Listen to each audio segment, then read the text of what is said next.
Okay,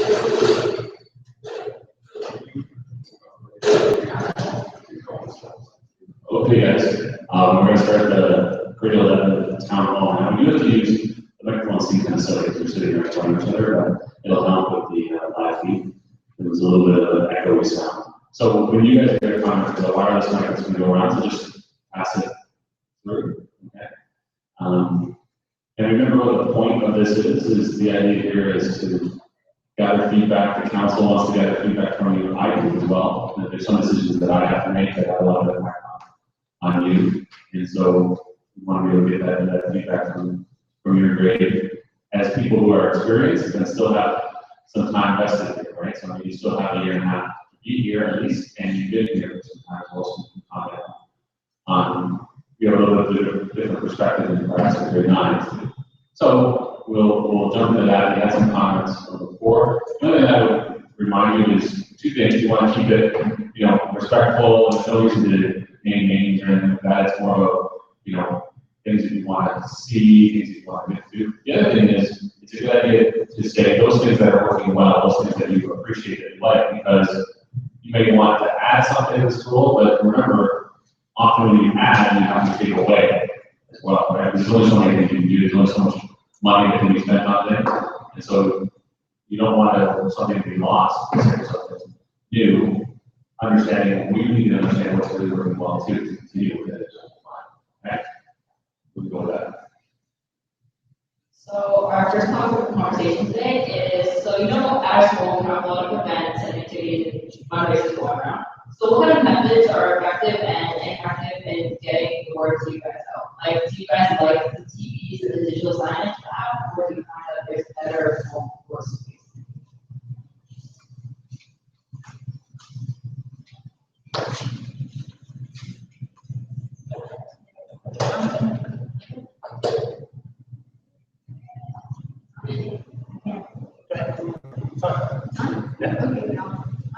I don't think anyone really notices the TV that much because they're quite small and we rush around a lot during classes. My class thought we should have a relatively giant TV so that smack right in front of the school so everybody would notice it. And sometimes the What's the middle of the school?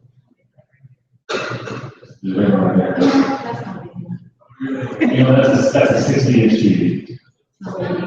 So you understand, so the reality is I look at like 80-inch TVs and we're talking about $2,000-$3,000 for those TVs, right? So as soon as it gets over at 60 inches, and that costs me $1,200. So, okay, so we just got to know that we do have one that's set. The other problem is I can buy it as fast as I go to Costco and buy it, no problem. But it has to put up there, and you have to bring power up. So you can see there's power up the top there. The building wasn't built with power that's at the ceiling, obviously, right? It doesn't make sense. So we got to wait for those to get done. So I would wait to put a larger one, 60-inch one in the cafeteria. So we're still waiting for the board people to be able to come in and do that. So we want to be able to do this strategically. I'm willing to put more in there. It's just a matter of what works and where it goes. But I do, because if you buy it, it'll shoot the box. And it'll shoot you take it out, and you put it on a wall, and you're like, wow, it's small. Like, your house would seem massive, but in a big area, it's small. So maybe there's a better way to do it. What about the app? Does anybody download the app? Do that? There's an app, yes, there is.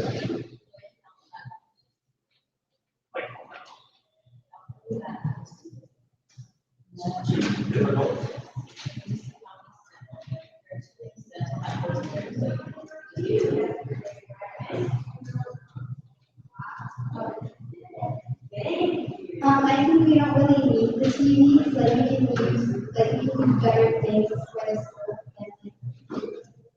like maybe fixing the ACs, like have better maybe like ACs, better control store. Okay, and that's a good point. And I know like fixing stuff as far as the heaters and stuff, you got to realize that's two different budgets entirely, right? I have nothing to do with the budget that I have that comes from those TVs and stuff. Has nothing to do with the facilities, meaning fixing AC. It's not like if I didn't do that, we have the fix this. That's not. Those two aren't connected to each other, right? And I get it. You say, well, why would we do that if we're this is broken or this is fixed. But to understand the budget, I think that's why this is a good thing. It's a great question to ask. Is they're not connected, right? I can't. That doesn't save us any. Doing that doesn't save us to say, oh, now we can spend it on this. It's got like facility stuff. I'm doing a lot to try to get this fixed, right? And that's just a lot of me, aggravating people and being a nuisance to people that do maintenance and things like that. I mean, the truth of the matter is the building's now 35 years old and it's starting to show its age a little bit. And so the board has to decide. Like when you're talking about fixing the boilers, that's probably $500,000. Probably, I don't have $500,000. That's what it costs to. You see the machinery that runs the school. That's a big ticket expense. That has nothing to do with our budget. So it's a good question. When people ask it, why are we doing this when we should be fixing the lights or fixing that? That's entirely somebody else's department. We don't have problems with that. What we have is what can you do for the academic workings and the everyday workings of the school, not so much those things. You're right though. I like to hear that the students are saying that the facilities need an upgrade. Say that a lot. Really, not a joke, really say that a lot.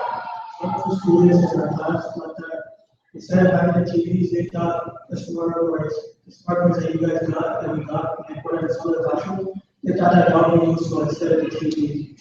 So like you can use more of the smart board than the TV. Meaning? Like you can use that in class, like while teachers, right? Teachers can write something on the smart board. Like you can use for academics too, like the teachers actually give the students what it is like. That's what we've done. That's what some of our students are raising us up. That we should have smart boards instead of TVs. Okay. That's interesting because I've literally never heard a student say they want a smart board, ever. I've never heard that in my entire career. I've never heard a student say that. No, Well, that's good to hear. yeah, but. And again, I think this is great conversation because you guys have a little bit of kind of a higher level of expectations than maybe the grade 9 and 10 students because they're a little closer to the elementary school, so their expectations of what they can see is a little bit different. So it's a good question to ask. Again, as far as the money that goes towards technology for academics and things like that, that's a section of my budget that I'm using for sure. The money that we use for that isn't that money. It sounds odd, but there's kind of a different, they call it different envelopes. Essentially, I can buy stuff, like this set of stuff, or this money, this money, this money. So it's segmented a little bit.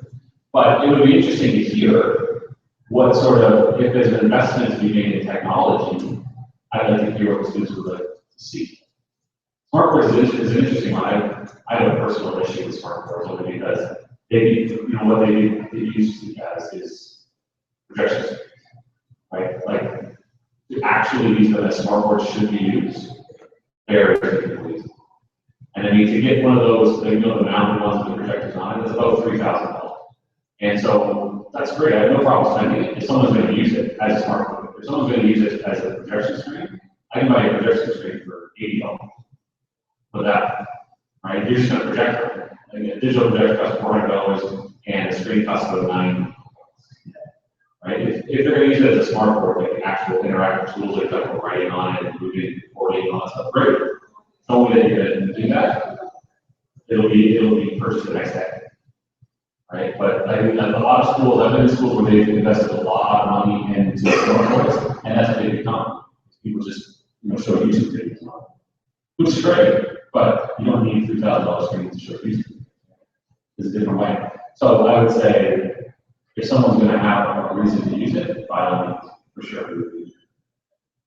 What about these announcement screens? I mean, this is a different way to do it. We went this way. Partly because people were saying they don't listen to announcements, right? Kids are saying, I don't hear them, or they're too long, or they're, morning, afternoon, some of the same announcements. I got the same announcement for a week, I stopped listening to all of them. And so we tried to find a way that you have access to those announcements anytime you want.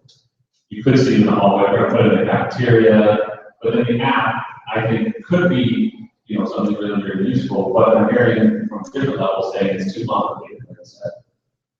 What would be a better way? I mean, you're saying that the steps on posters aren't effective.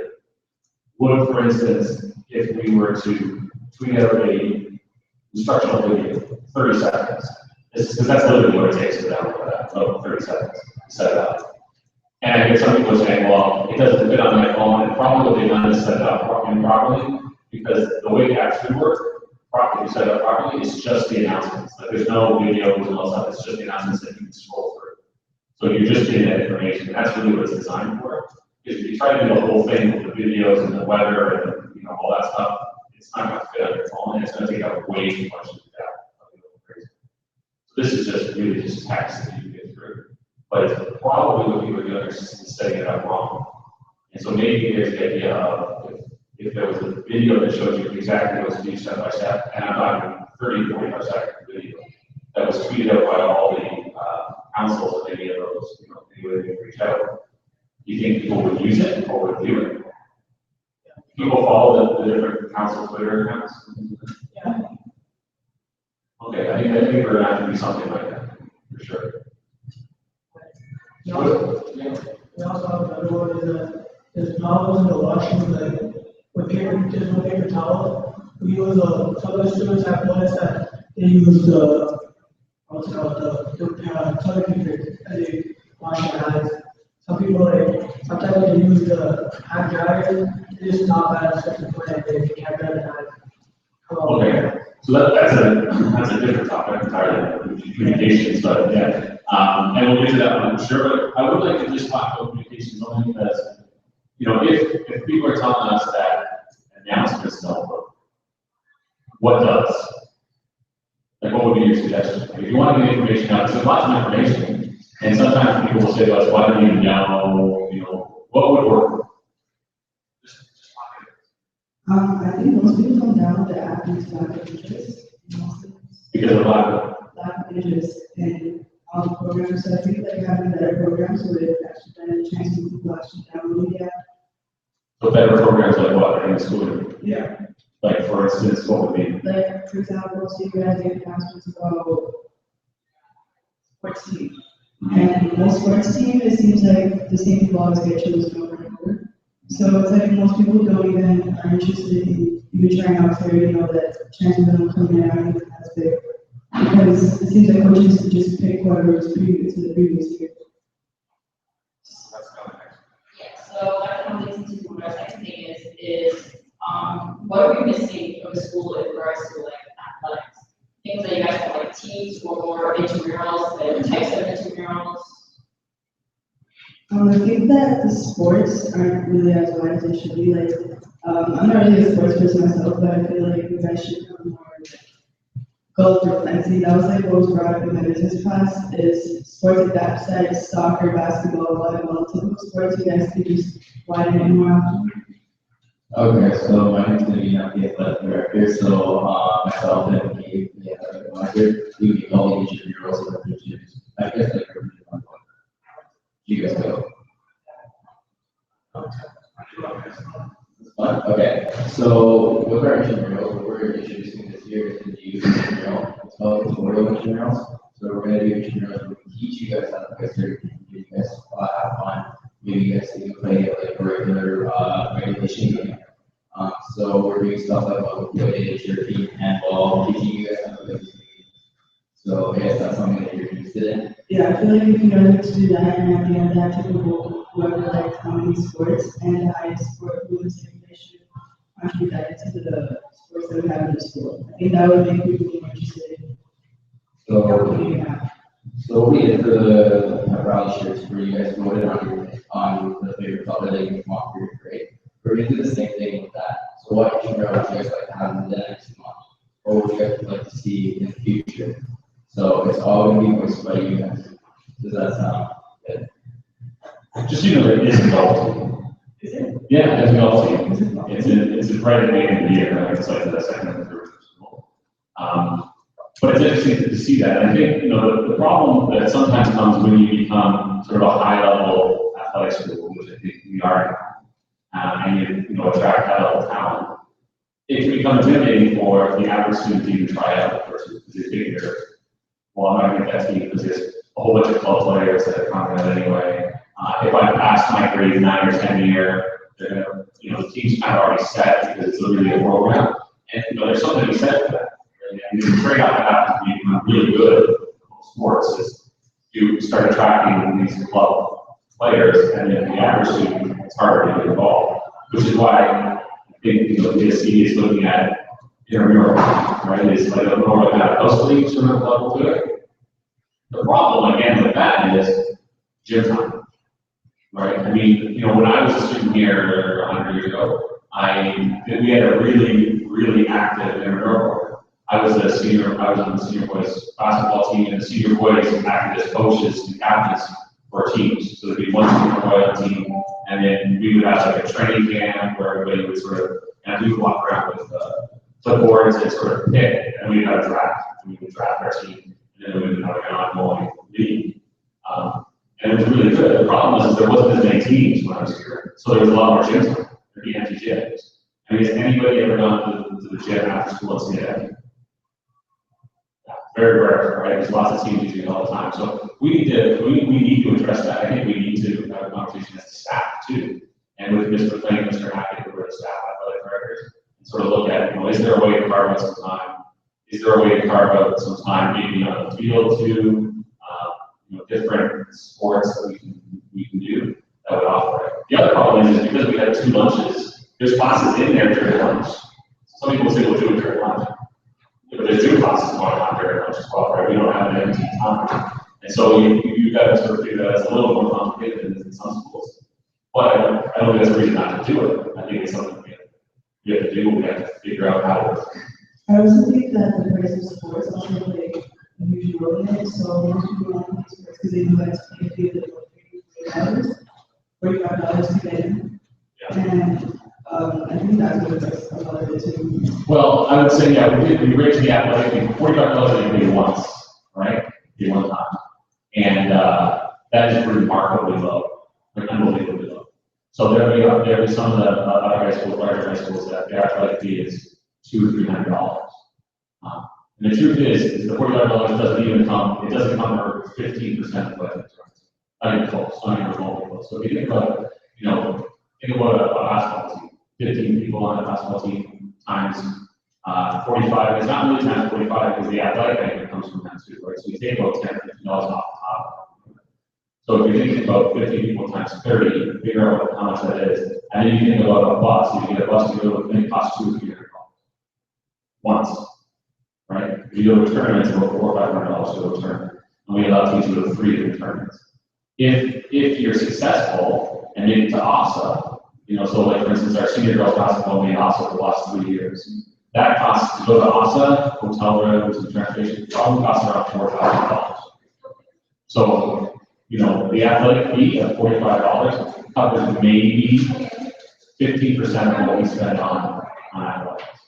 So it might seem a lot of money when in perspective to, you know, not knowing the difference, but if you were to pull other schools and I had done that, it's not even remotely close. It's not even close. And I have heard this on, you know, how do you run a program and do? But if you're not sports that you have at a high level that you succeed at with that month, there's no way. You know, some of those high level teams, they charge extra on top of that. You know, like, and we do that for certain sports, like the swim team has to pay a little bit more because they rent the band. That band still costs us a few $1,000s just to rent the pool. So there's an expense that goes with it as well. And that's one of the questions about how many sports can we run, and we're really trying to push the envelope on that as many as possible. Understanding that it costs money, sure. Can I just say one thing? Sure. Okay, so another thing that my business class mentioned is that during the beginning of every year, the students have to give in a fee of $100 for the year, and plus dress days. During dress days, you guys have to make over $1,000 from the 2 weeks that we give. So I think it would be a good idea to have take a trial balance around the school to show everyone what he's going to and how many he's going to get. I feel like that could have us be involved and know where the money's going. Where our money's going? Yeah, for sure. Okay, so what's gonna happen is for this December one especially, do you know our off-wall newspaper? We're gonna have an article written by our ESC treasurer, and he's gonna write down what part of money goes to. So what we usually do is each month, we raise around $2,000. So we sure give half of it to charities, and charity pays everyone for people who need it. And the other half, sometimes we also give it towards events. So you know that this fashion show is going on, right? Well, on this Friday. So we gave them we have $1,000 to help run their event, so they don't have to fundraise even more. And then we give another batch to charity. And then we do that every month that we have a city day, and we want you guys to know where that money's actually going, so that's why we're trying to write an article in all. And for the dress up days, instead of like doing the announcements, and you're allowed about people trying to get people involved in bringing cans and stuff. And another idea was that maybe instead of 2 weeks, you could bring in a can and dress up days. Yeah, and we talked about that at general council on Monday to say, perhaps we could do a dress down day where it was $2 or $1 and so you can't go to something like that. I think that's a great idea. That's a good way to do it. I've seen that before. That's a practice as well. That's why they're, just forced to announce today, homework against the most girls day or it's every day, those sorts of things. Trying to do that because the needs of the community are increasing. Right? When you think about it, it's 83 or 86. 83 families are depending on us for their Christmas holiday. So that's a big responsibility, right? So absolutely, we want to push that forward. As far as your activity fee, great question, right? What does it go to? It goes to, a number of different things. So the things that you get, for instance, agenda, yearbook, those sorts of things, those all come out of that. When you guys have a yearly retreat, one way, you'll have it in the second semester. That funding has to go to that. Funding for certain academic things as well, like different equipment and those things come from that. Because to be honest, we couldn't run school without it. Like it wouldn't function. The athletics program, the intramurals, the support that we give, budget for clubs. So like the parent council gets a portion of that money and they divvy it out. And really what happens with that is, for instance, if there's going to be, like the DECA fashion show, for instance, security, they come to the parent council uses some of that money to help pay for the security of those sorts of things. Because otherwise, what would happen would be, what happens in my kids are in elementary school. And what we end up getting is, every week there's a note for, we need $5 for this, we need $2 for this, we need this, we need this, we need this. I mean, in my kids' elementary school, beginning of the year, we have to buy Kleenex, we have to buy this, we have to buy supplies, we have to buy pencils, and it just seems like why do we just ask? I would prefer to just say, we need $100 at the beginning of the year, and then do it at home, right? Because that's kind of what we do. So instead of asking things every single time, because the school's too big, there's too many different teachers, too many different students, too many different classes, the activity fee is how we do that. And I mean, yeah, the activity fee is put it in attention, because, and if people can afford it, we work that through, we figure out a way to do that. But to be honest with you, now that I know the budget, there's no way we'll be able to run school without it. That's easily one of the things that we do. And so, and it helps with subsidies for certain things, there's a lot of different things for that. But a good point is, where does all this money go? It's not, it's not going away, it's not stored away or saved or anything, it's used. But it's used on stuff that I think a lot of people take for granted, like, oh, it's just here. Well, at all costs.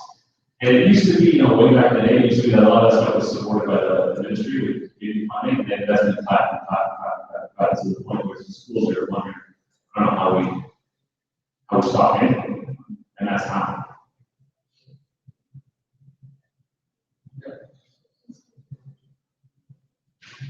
So I guess like for like the gym form, like the material is very like inappropriate to like actually run in the physical activity because like you can sweat through it and like the color is very light and it's not like dry fit.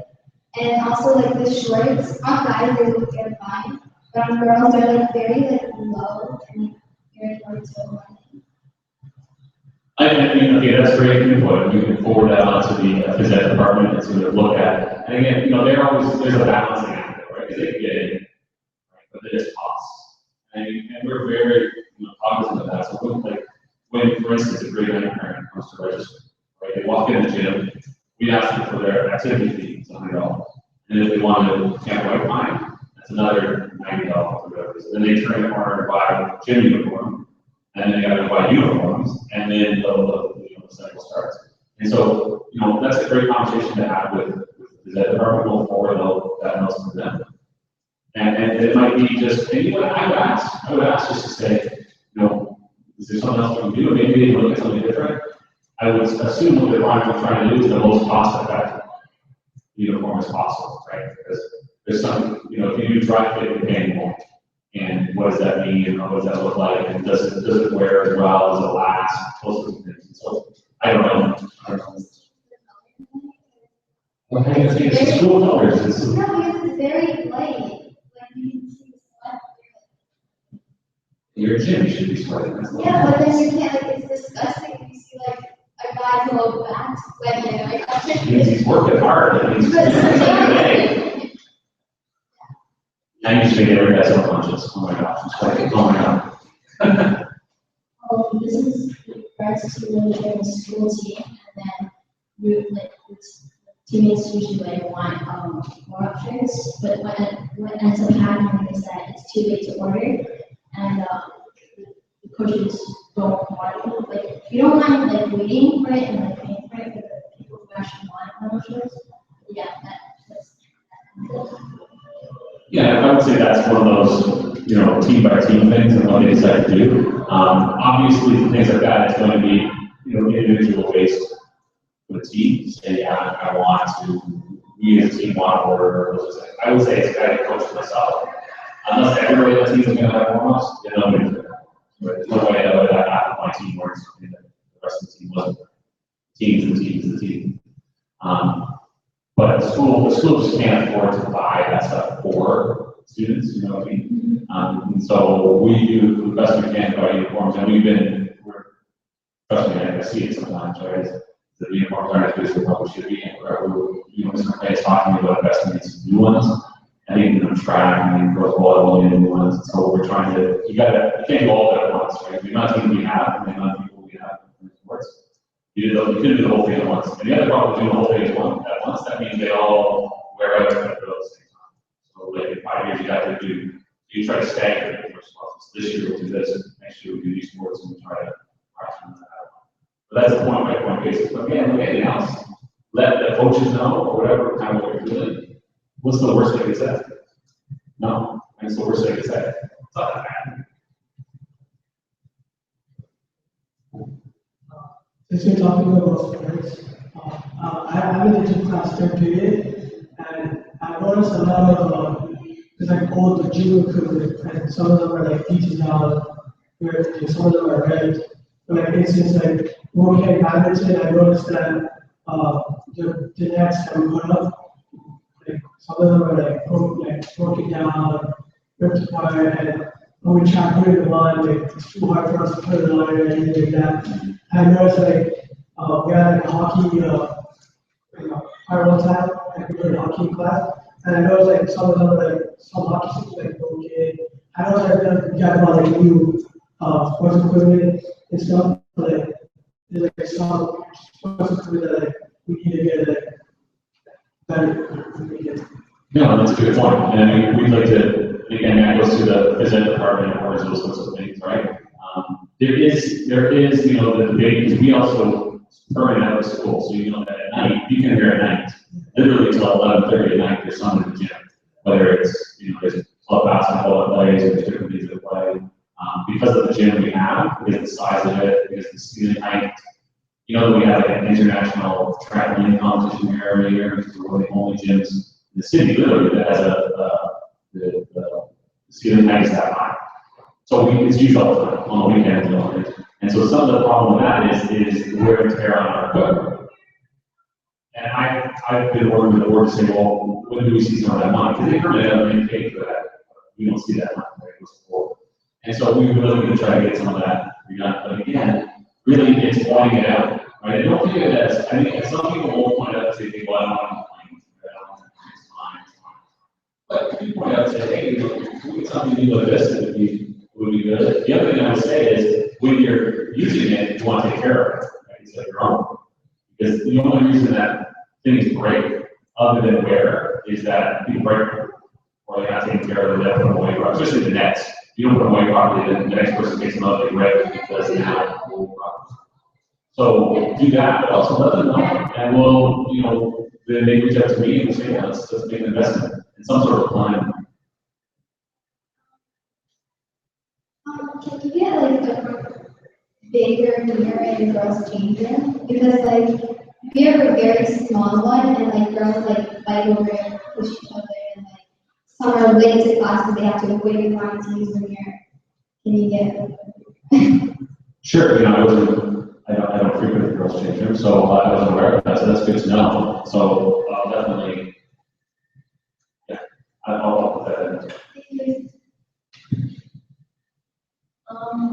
So while we're on the subject, the bathrooms, I think it would be a good investment to buy 2 toilet paper.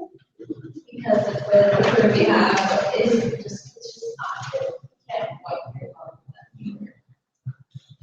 I actually did not think this conversation was going there, but,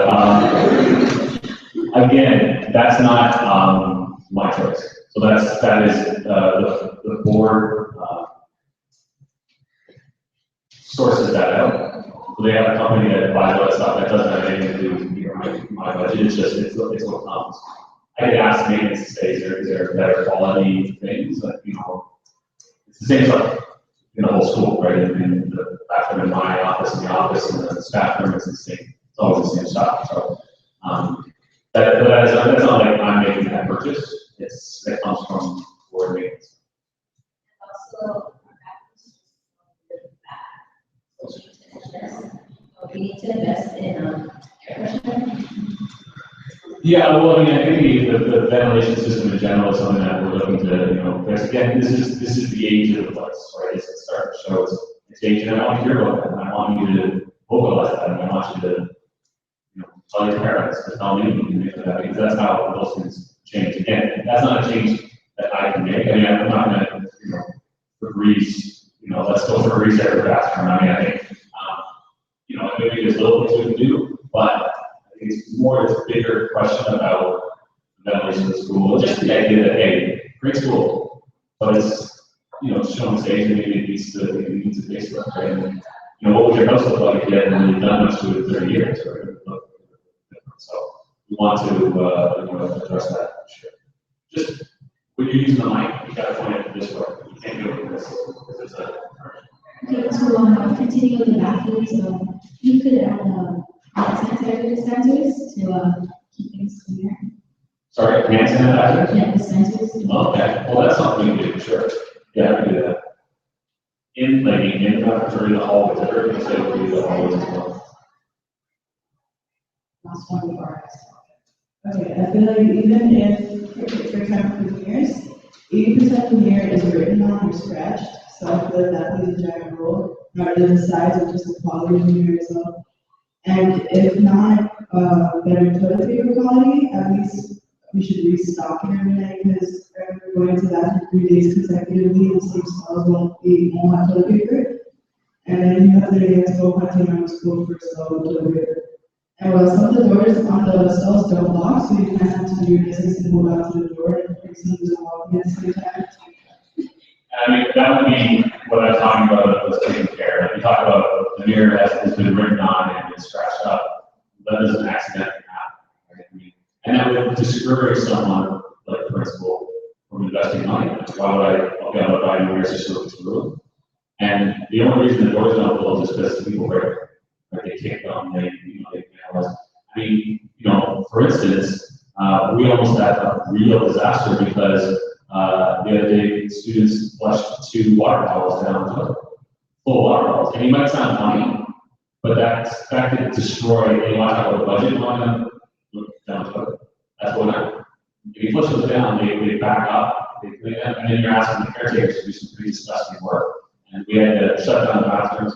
The plumbers had to come in and take the whole thing apart. That's a lot of money, that's a lot of time for stupidness, just for destruction. Right? And here's the problem, really, right? Is that if the students don't see it as their stuff, like they just decide that sort of destruction is a good idea, it's just wasted money. It's just absolutely wasted money. So, you know, my hope is that you're right. And I've had to go in some of the bathrooms here, and I just not what I remember constituting. They're not looking great. And I've been in talks with the board to say, okay, this is part of what we can do. But at the same time, they don't look that good because there's people writing things on the walls, people think that they need to destroy things, and I don't know why. But you gotta understand that means people aren't going to invest in it, fix it, or they're going to say, what's the point? This is just going to get destroyed. But as you said, the school's 35 years old, so I feel like every, let's say, 5 years or so, we should kind of change the views around it, scratching into the problem. I know that mirrors per se aren't really that expensive. Well, you got to understand one thing too is, and this is either, so you'll notice that a lot of the mirrors aren't mirrors, they're not glass. They're like that polished steel. And the reason for that's a rather tragic reason for that is that there was a student, a girl who broke the mirrors to tires. So they broke it with glass and she committed suicide, or tried to commit suicide. Not here, but at school. And so the policy becomes, we're not stopping those anymore, right? So the board will say, you're not putting those systems in. I know there are some glass mirrors, but that was the problem is last year I heard about these mirrors that weren't working very well. And I went around and looked at the Washington custodian and he said, well, that's kind of the reason why some of these are right now. So that being said, there's still a way to do it properly. But my hope is that when we invest in it, when we see it, then it's taken care of. Okay, affordability is the problem. Last thing is just instead of if blow dryers are too expensive to replace, I think putting in paper towel would be a good idea and then sanitizer concept too. Yeah, well, I still think, environmentally speaking, that the blow dryers are a better option. I don't like to just literally throw paper down the garbage all the time. And so if there's ones that are working on and know about it, then it will be fixed, for sure. So if afterwards you want to tell me that there's a document that doesn't have it, or just come up and tell the office, we'll look at it. So moving on to the next topic, because it's almost the end of the year. Are there any social justice issues that need some more attention, like activism throughout our school? Because we look at some stigma and other groups, and we always try to raise awareness, but I need more than drugs. I feel like we have I know we have a club for gay or lesbian trans. When we have that, I think that's important too, but I feel like not everyone would go out of their way to join that club. I think assemblies would be a good way to spread word about poverty, all that. Right. That's a good idea, so we can get the word out and communicate some of the things. I think with some of the topics, we do a lot of fundraising or whatever, or there's not a lot of education about them. So maybe there's a chance to do that as well. What about like volunteer hours? So like connected to that is like the volunteer hour. How are you guys with volunteer hours? Is everybody out there for it? What do you think? You guys are here left. So who's got 40? So less than 50% of you got 40, or more than 40. So is there a problem with getting them, or finding opportunities to get them?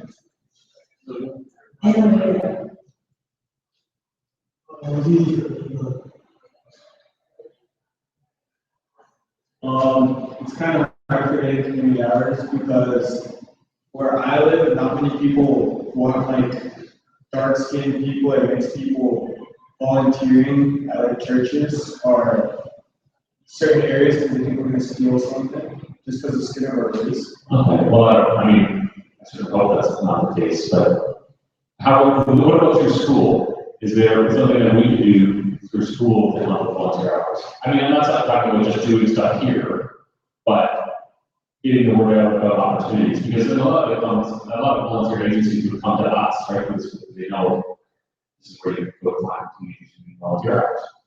But are you hearing about options? I feel like we do need to have more announcements for volunteer hours because you don't really hear from them a lot in school unless the sports direction will tell you about some. But I feel like throughout the school we need to hear about them more. And then I guess that would be better for everyone because then they're like, oh, actually, that's what we're going to get hours. Because most of the time you don't know where to go to get hours unless you're the work at the place where you can get hours. So hearing about it in schools is And how would you suggest doing that? well, I know we already talked about the announcements, but they should probably say, oh, certain places are looking for volunteer hours and So, if you guys have Twitter, our school itself has a Twitter account, and our community branch BSC has a Twitter account, and they often do, the point of it is also to get you guys involved with the community, and this is actually a lot of opportunities for you guys to get hours. Guidance also tweets out a couple of times where you can get hours, and so the sports are doing both account, and BSC community has been tweeting. So So if you guys don't want to get involved with school, like we use like 18 gifts an hour, there's actually, this is Carolyn this Saturday, and all you have to do is put the account or my or very often. And we're going to be active on the ESG charges. So we branched out ESC into a couple of committees, so we have athletic committee, we have tech committee, and we have a state committee. I know the state committee, you'll be introduced to, you come in, you join, it's an hours. Athletic committee, you do some interviews, you guys get it, you guys can be part of the background. This is the committee, and these committees cycle every 3 months or every 4 months. So it's always, there's somewhere to get involved, to get all the hours. We talked at one of the other towns about the possibility of having like a volunteer fair or something like that. So maybe bringing in some community outside stuff, but also that, you know, the different committees on the ESC could have a booth or whatever, where you could sign up or get some information about what you could do. Because, you know, we are trying to do that. So for instance, the grade 9s are doing the freshman 40. So this year we didn't do that. So any grade 9s who did their 40 hours in grade 9 get like access to prizes, or they have this breakfast at the end of the year. We start that now. Sorry, but grade 11 ones usually graduate after grade 12. You know, bonus. So, but we're looking for ways to support that a little more. It's becoming harder. It just is, right? It's becoming harder to get those things in. But it's a very useful sort of product. So perhaps a festival or a fair or some sort. Like last year, we had the chill fair. Yeah, chill fair. So that had some community stuff besides, so maybe something along those as well. But obviously, we got that earlier in the year. Oh, for some might work because you can sign up for use volunteer hours over the summer.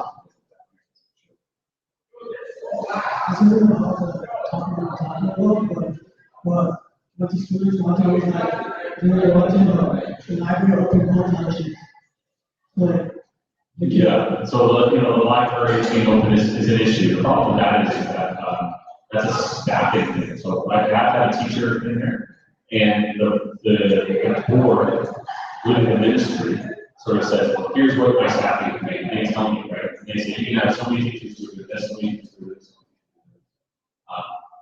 And to have the library open every single period essentially takes 10 teachers, 5 each semester, because you have that one per period, and there's 2 in that third period, right? And my library staffing went from 10 down to 7. So there's a lot of periods where it's not going to be open. And we're trying to think of creative ways to do that, and how else do you keep it open? You know, we're still discussing that. I get it for sure.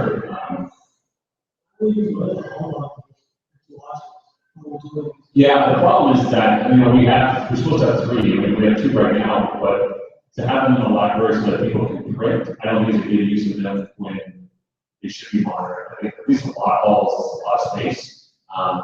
And I mean, you've seen Josie, she's running around like crazy half the time anyway, and say it's just in the library, at least the best use for her. If you have to get into the library because you have to print, I gotta find a better way to do that, right? If I have to staff the whole room just for kids to come in and print, I gotta find a better option than that. That's just not simple. If that's the only reason you're knowing that the library is printing enough, then we have to maybe don't print, maybe just submit things online, that'd be great. Why not? That's not right. This is not a topic, but most people in my class are talking about you guys should do the afternoon announcements closer to 1:30, because the time you do it, most people, when they hear it, they just want to get up and leave because it's supposed to be the end of the day.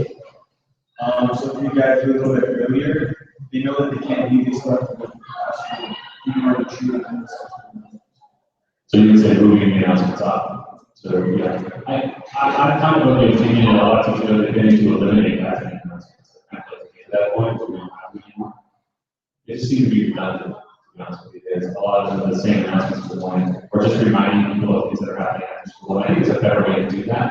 Because the other thing is that you'll notice first period contains time to do announcements. Right? The first period is like 10 minutes longer than the other period. Why? Because you have to do your 10 minutes, do announcements, do homeroom stuff. But last period doesn't have that worked in, so if we take 10 minutes to do announcements at the end of the day, we're actually taking 10 minutes out of the class. I'm not a big fan of it. I mean, some people have, and in some schools I've been at, they actually do announcements at the beginning of second period, not first period. Because the students are late, they're probably late at the beginning of the day, and they're missing announcements. And so sometimes they move to either the end of first period, or the beginning of second period, and I think we need to have a little more of a conversation. If it's up to me, I eliminate the announcements.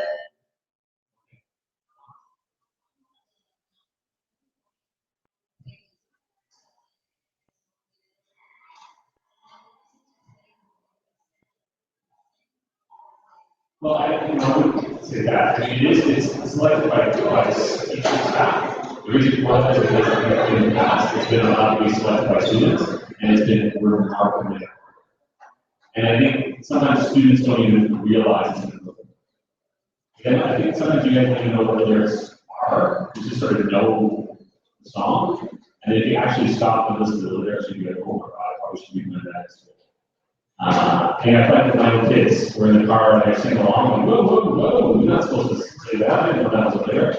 And they don't even know what they're saying. They don't know what it means. So I'm not willing to sort of open up that floodgate just yet. Even with the music, I know it's very music personal base. Why don't we do what everyone did? So everyone was very motivated by it, and we all participated. Something to think about, spreading Spirit Week, or taking some of the things that work in Spirit Week and spreading them out. It's a good idea. Something like that, for sure. It'll be brought to council. With the library, going back to the library, a lot of people don't really use the library for what it's actually for. History. Nobody really uses it. So I was thinking we should have a books there. Like I myself could bring about books. We have a lot of books now. We use that to raise awareness for the library and So sell what books? like we'll donate books. Oh, okay. And then maybe people want to buy them back. Well, maybe there's maybe a book swap too, or sort of thing like that. When you use the book and keep reading it over and over again, maybe you want to get books. I mean, that's a good idea. That's a literacy idea as well. Like the swap around. Interesting thought. I never read about it. Good idea. Sorry, we're done. If you guys still have things that you want to say, feel free to tweet at our accounts and just hashtag these posts as much as you can because and council do agree and of course do agree with what you say. And they can also still talk about it if they're for us. That's great, guys. Thank you so much. Good job.